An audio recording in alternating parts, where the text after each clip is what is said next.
Hey everyone, I am MSK, aka Master Swag King, coming at you guys today with another video. And in today's video, we are going to be talking about the 2023 League of Legends offseason. So if your organization that competed in the various major and minor regions did not qualify for the 2023 League of Legends World Championship, you have been on break for quite some time and you've probably been thinking about rehauling and restructuring your entire roster going into 2024.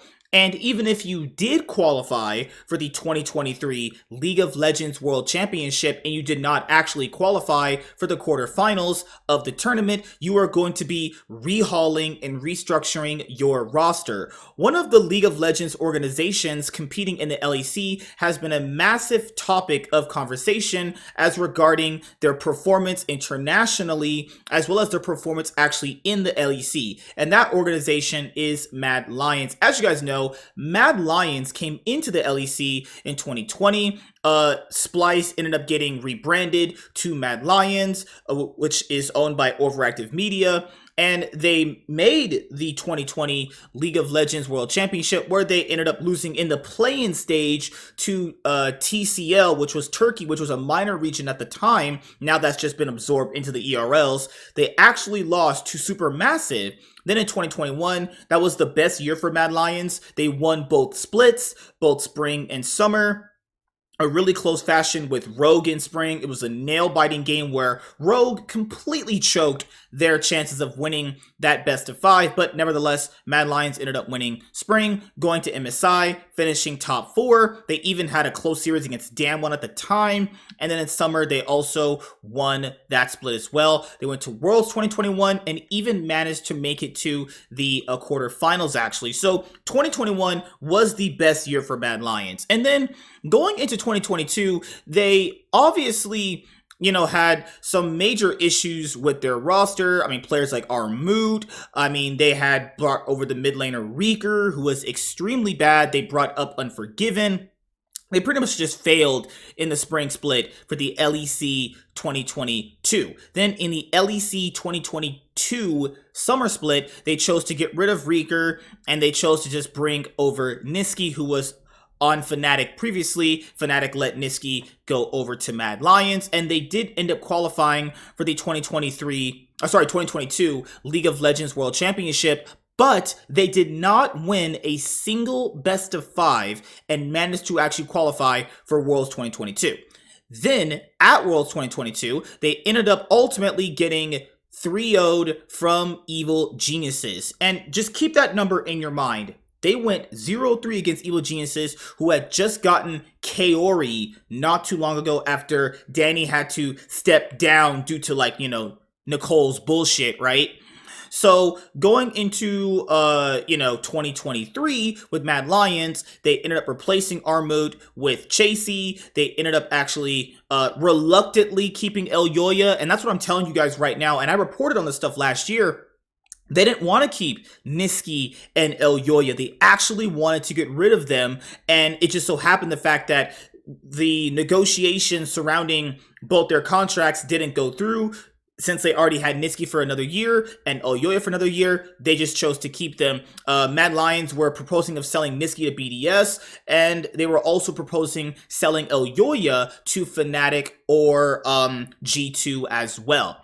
And then they also brought back Carzzy, who was on Team Vitality in 2022. And they also brought over Hylissang, who was also on Fnatic in 2022. Now, going into this year for Mad Lions, a lot of people thought that this roster, given the names on paper, excluding Chasey, because we've not really seen Chasey that much in the LEC, this roster definitely could be at least top 4 material and could also win a split. Now, that did actually happen. They did actually win the LEC 2023 spring split, and they also qualified for the finals of the LEC 2023 winter split, but in summer, they completely bummed out. They barely made it, obviously, to the best of 3 stage in summer, and they just crumbled and fizzled out. Even in spring, people do forget this, where if it wasn't for basically Ruby throwing that final game with Team Heretics, Mad Lions almost didn't even make the best of 3 stage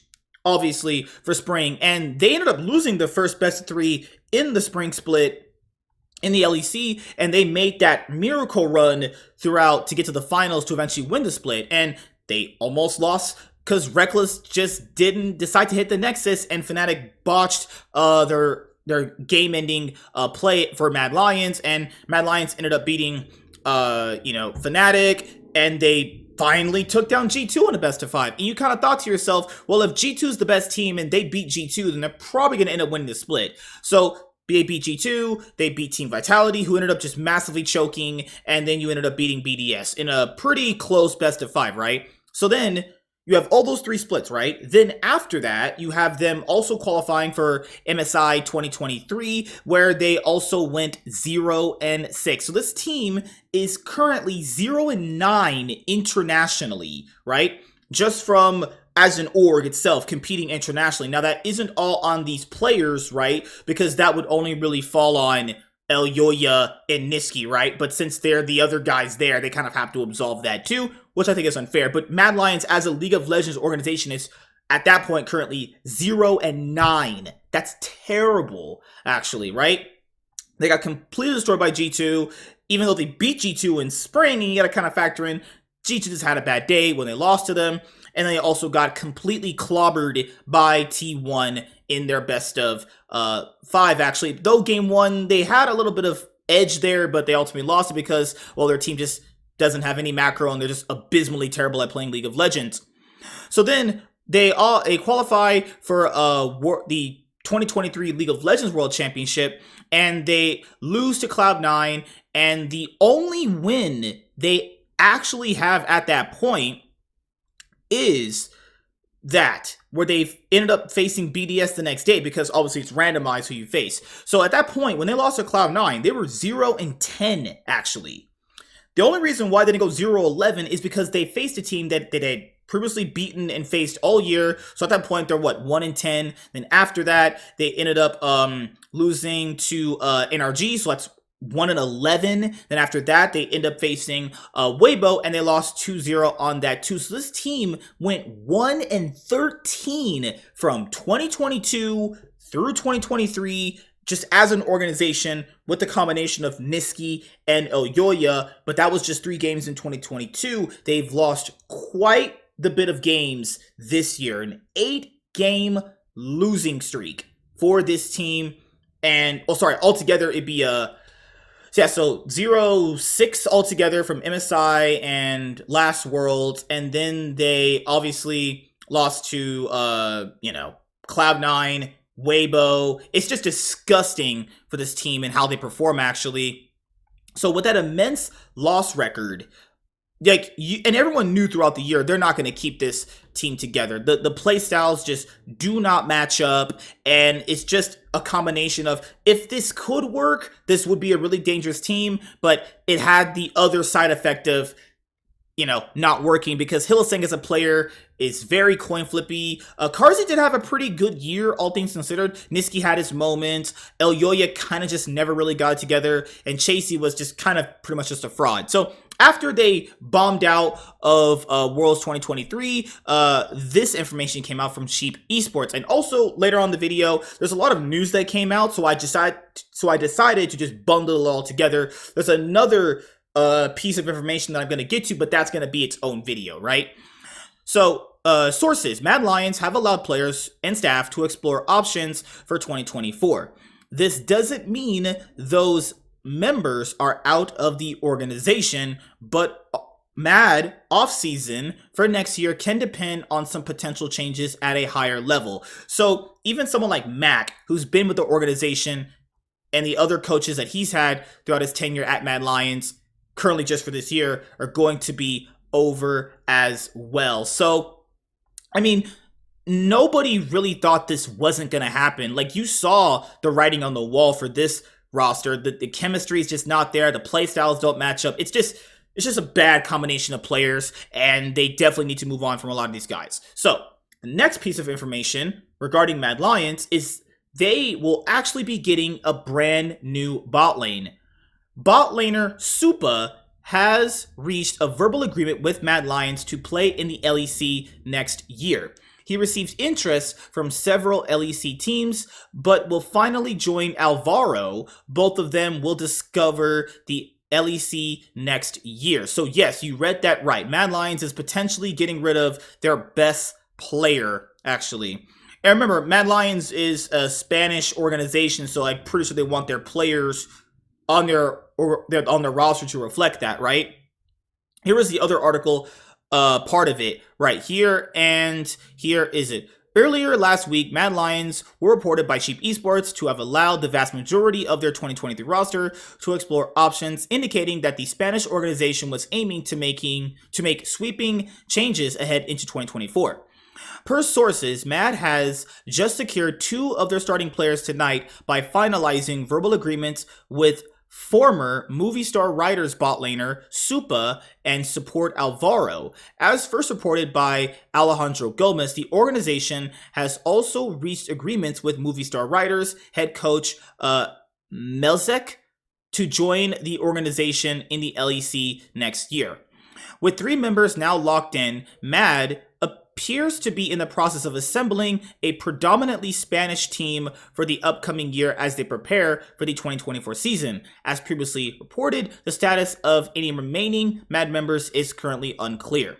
Together, the 3 former Movie Star Riders members dominated the LVP Superliga in 2023 and even reached the EMA Masters Finals in Montpellier during the summer split. With former MRS jungler Isma having reached an agreement with SK Gaming earlier this week, only 2 members of the former ERL team's roster have yet found LEC homes.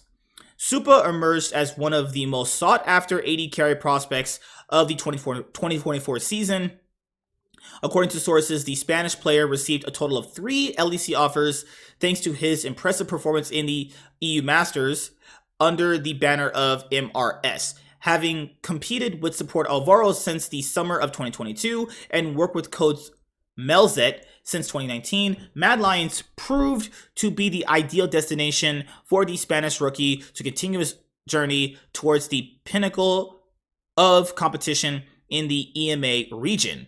Current Mad Lions LEC roster for 2024: unknown top laner, unknown jungler, unknown mid laner. Their bot lane is Supa and Alvaro. So they have gotten rid of Carzzy and Hylissang out of Mad Lions. And we know Niski's gone. We saw the tweets that Niski put out, basically saying Mad Lions, hey, are you going to sell me? It's literally something he said on Twitter. We know El Yoya did not want to be here on Mad Lions in 2023.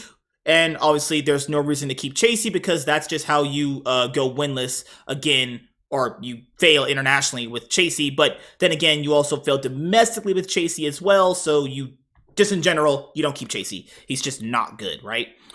Or you could also levy the fact that this combination of players just doesn't work for this combination of players and they'll potentially succeed elsewhere. Now, one of my favorite mid laners in the LEC, Larson, had also a rather than unstellar year in 2023. I mean, Koi literally, didn't win Koi did not win a single best of 5 all year. I mean, pretty much ever since they rebranded to Koi, they got rid of Otawamne, Trimby, the coaching staff. Like, this has just not been it for Koi. And given the situation surrounding Koi and all the uncertainties surrounding Koi, I am not surprised that this is coming out about Larson. And this should have been a thing that happened last year. I mean, I think Larson should have just left, Rogue last year. Honestly, I think he'd be a great fit on pretty much any team. I think he is a top 4 LEC mid laner, and this just wasn't going to be the team for him anymore after this year.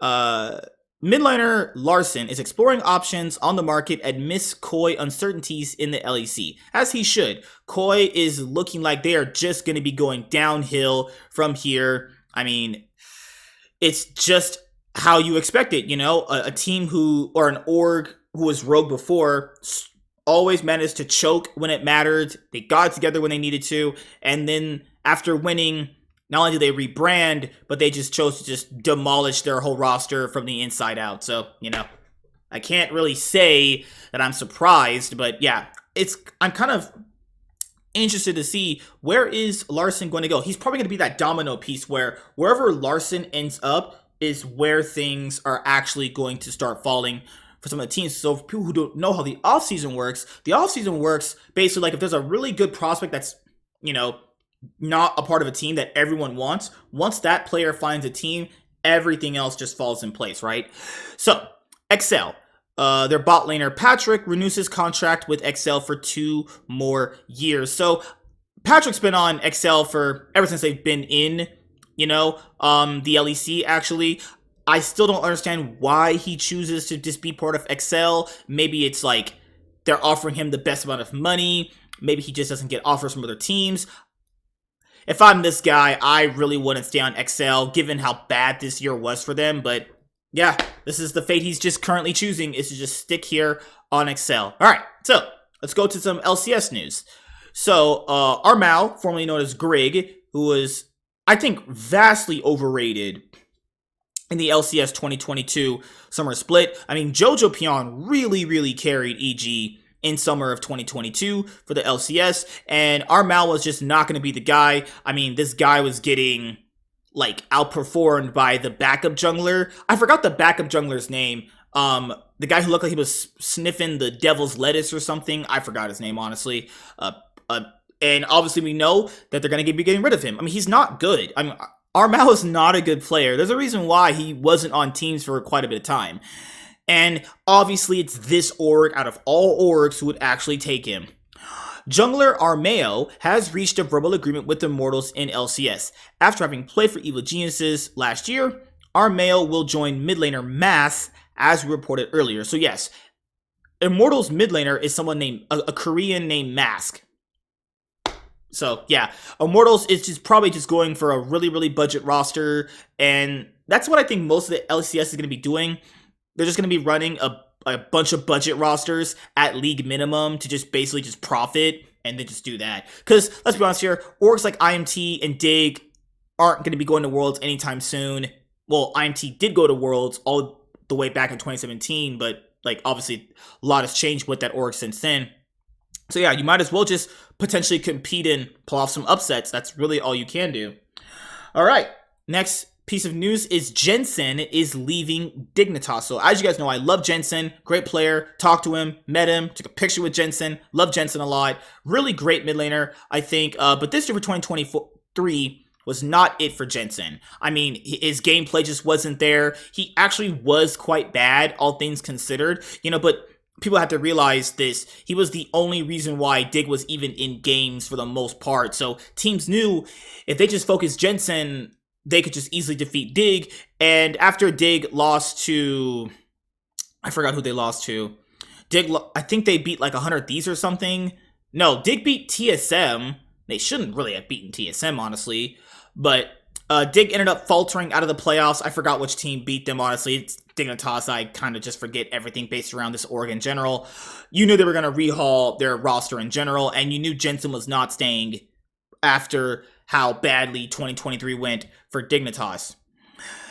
Dignitas' contract with mid laner Jensen is being terminated ahead of the new season. Sources tell Upcomer on Saturday Jensen's contract with the North American organization was set to run until the end of 2024.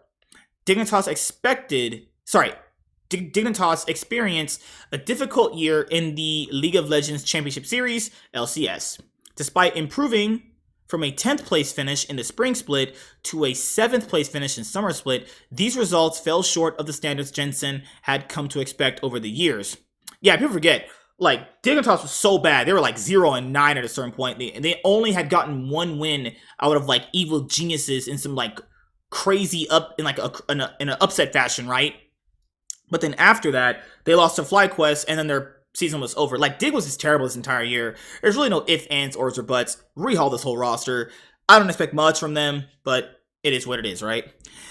Indeed, the player held a phenomenal record of qualifying for the League of Legends World Championship 8 times in a row. However, with Dignitas failing to secure a spot in the international tournament, Jensen's streak came to an end. Yeah, he had the longest streak of going to Worlds for any player, like, ever, and that was over because he chose to go Dig, Dignitas is in the midst of a comprehensive roster overhaul. As per sources from Sheep Esports, their jungler Santorin who retired, actually. Yeah, Santorin is retired, so no more Santorin in the LCS, actually. It will be interesting to see where Jensen lands next year. Despite NNA since 2015, the player is of Danish nationality. This might allow him to have an easier time exploring his options on several continents. Jensen playing in Europe could be a possibility, but that's been always rumored for a very long time, and he always kind of mentioned he just likes playing here, but I think if he wants to really challenge himself, he should go and play in the LEC. Last piece of information today regarding the offseason so far is also based around Dignitas, and we have Dignitas has released bot laner Tomo, which is good. Tomo is extremely dog shit. Support Diamond and Poom. Diamond is terrible. No more spots for him in the LCS. Poom is also just meh. Honestly, pretty bad, if I'm being honest here. And head coach Inatron, according to the GCD. The team has already parted ways with Jensen earlier this month, according to our sources. Yeah, Tomo, I mean, they had Spawn before Tomo, and Spawn was really, really bad, and Tomo was just extremely not it either. He was arguably just as bad as Spawn, but I mean, he was just a little bit better than Spawn, so people kind of just gave him a pass. I thought the bot lane for Dignitas the entire year was just one of the biggest liabilities. I mean, we knew that Armu was not going to last on Dig after spring. They brought over Rich. Rich looked pretty good early on, but you could tell like throughout scrims and more time to play with this team that he just lost faith in the team, and that's just kind of how it goes, you know? So I'm kind of curious to see what roster will Dignitas have going into 2024. Do I expect anything from Dignitas? No, because they're complete garbage. So yeah, that concludes this video talking about the 2023 League of Legends offseason. I have more League of Legends videos coming out for you guys. We're going to be doing the Why X Team Failed on another episode of the Cloud9 podcast, actually. And if there is news big enough for just one video pertaining around one topic, then I'll just do it that way. But I thought this was going to be a better way of, you know, encompassing all of the information right now at once. So that way I'm not making like 3 different like 5-minute videos, because it's just better to just get it all done at one time. So yeah, thank you guys for your support. See you guys later. Like, comment, and subscribe. Most of all, enjoy. I am MSK, Master Swag King, and I'm signing out, guys. See you guys later. Deuces. Peace.